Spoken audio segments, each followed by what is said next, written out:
Hi everyone, welcome. In today's video in front of me is JBL Partybox on the Go Essential, and I'm going to show you how can you pair it with your iOS device. Let's get started.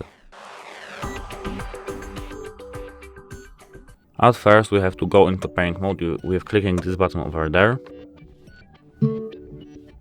Now we have to scroll down to our control panel, hold our finger on Bluetooth, and click Bluetooth settings. Now we have to wait for our device to appear in other devices. Now as you can see, JBL Partybox OTG ESS is available. We have to click on it. And that's it, we are now paired.